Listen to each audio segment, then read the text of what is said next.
Hey guys, Greg here, and thank you for coming to my channel, Planet Green Zen. Now today's topic is on how to get comfortable with power. But before we touch on that subject, if you guys have never been here before, what I like to do on the channel is just inspire the world in 5 main areas of life, which are mentally, physically, spiritually, financially, and socially. Because I truly believe that if we, on this entire planet, had a holistic yin-yang balance of each one of those areas, we would truly have world peace and abolish slavery, hunger, famine, disease, war, nuclear weapons, and have more health, wealth, abundance, happiness, and longevity all together. And we can enjoy this entire world because it's big enough for each one of us to live wherever we want. So why not? And enjoy all the foods, exotic cultures, and traditions, and everything, and just live happy. So if you guys believe in that message, go ahead and subscribe to the channel. Hit the bell notification, bing, so you can know when new videos are released.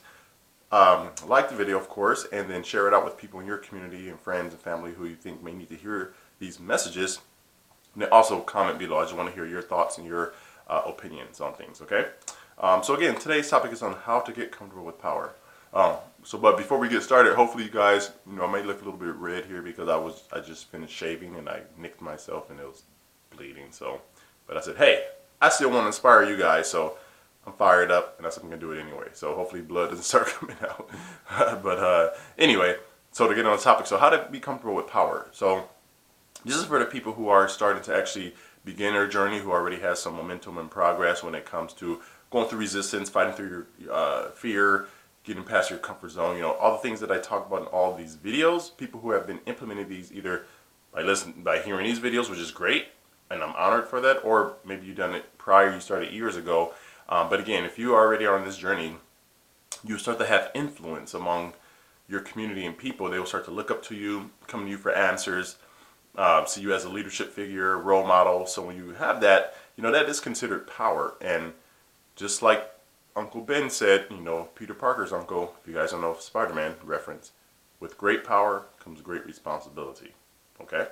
So again, I'm a big nerd. I love comics and space, so I have another channel that I talk about space. But that's another topic for another day. Anyway, with great power comes great responsibility. And I truly believe in that because, as you can see around the world, there's people who are in politics or in these government roles, and they have power over people, but they actually use it for bad and evil, and they let it consume them. So again, when you have a balance of mentally, physically, spiritually, financially, socially, I believe that will actually help you, if you are dealing with power, actually embrace it, be honored for it, be thankful for it, and then actually help and give back to the people who are in need. So when you are in control of power, if you again just have a balance of those areas and know that again anything can happen just because you took years and years and years to build up this power, it could be gone like that if you use it for wrong. But just want you to actually use it for good and help other people and use that influence and that power to actually help other people rise and become powerful, so we can all be powerful together,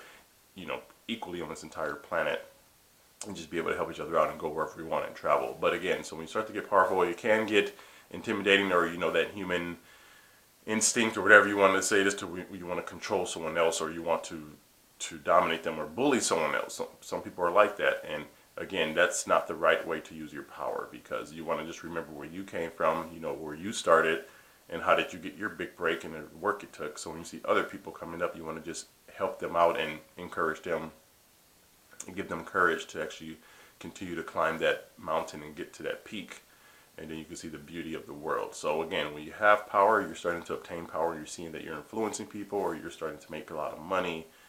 Again, don't let that consume you to the point where it's an imbalance of your scales. You always want to maybe keep a chart, keep like a flow chart on your wall or in your phone or an app or whatever, and just keep that balance, and maybe ask you every day, do a spot check, or every week, or once a month, or once a quarter, whatever, once a quarter or so, just do like a temperature gauge. Think about it. You have to take your car in to get like an inspection. You typically do like a 10 to 20 point inspection on your car whenever you take it in, just to make sure things are still working properly. Or if, hey, this tire is the thread is a little worn out, we need a new tire, or you need to get a new timing belt, new battery, right? So over time, you have to replace things just to keep it up to par. So think about yourself as that, where you want to kind of replace, because even if you are a nice person, you believe in self-development and stuff, there still will be times to where there's something that will be off balance. You may even think a bad thought, or you may do something that's like, oh man, I shouldn't have done that. So again, when you kind of have your temperature gauge, you want to come and spot check again, maybe once a quarter or so, just to make sure you're on track. Say, well, okay, my courtesy wasn't as good, or I mentally I wasn't really there. Physically, I let myself go. I haven't been working out. Spiritually, I kind of haven't been thanking God or universe. Socially, I've been kind of sitting in my house for months because I'm making a lot of money. I don't have to go outside. So, and financially, I've been either spending way too much money or I've been greedy. Again, you want to kind of keep yourself in a balance. So just do a temperature check, and then when you see one thing is off, just rebalance it out and keep it in your mind. I believe that will help you with dealing with power. Okay. So again, that's pretty much all I have for this video. So again, with great power comes great responsibility. Just like Superman, he was powerful, and it was his job to actually help the world and use his power for good, to help people. So I hope that helped you guys out. I would love to know your comments. Please let me know what you think. Just comment below on this video. And how do you deal with power? How do you think you would deal with power if you are either growing or becoming that influencer? And again, do you think this video helped? I would love to know your feedback. Also, guys, if you need help with manifesting greatness and having the right mindset to do so, you can start to deal with this stuff, go ahead and click on the links in the description below. I have a couple of resources for you guys. Click on those links. It will ask you for your email address. Now, this is because it gives you access to the videos and also some massive discounts if you decide to go forward with that. So again, click on those videos, look at that for manifesting greatness, having the right mindset to do so, and that'd be great. And let me know what you guys think about that, of the videos. I would love to hear your feedback. Even just watching videos and that's it, that's fine, but just let me know what you think about those, okay? And I want to leave you guys with a quote for today. Actually, I didn't read it ahead of time, so I apologize for that. But this is from Thomas Jefferson. He says, if you want something you've never had, you have to do something you've never done. Again, I'll repeat that again. If you want something you've never had, you have to do something you've never done. And that's powerful because, again, everything we've been talking about, all these 100+ videos, you have to do things out of your comfort zone in order to accomplish greatness. So you can't stay and do the same thing over and over again expecting different results. That's the definition of insanity. You're going to have to take that leap and that courage. Dr. Martin Luther King said that faith is like walking up a staircase without being able to see the step ahead of you or in front of you. You just have to know it's there and know that the process will guide you. So let me know if you guys interpret that the same way. I would love to hear your interpretation of that quote. But again, Greg with Planet Green Zen. I do hope you guys have a great day.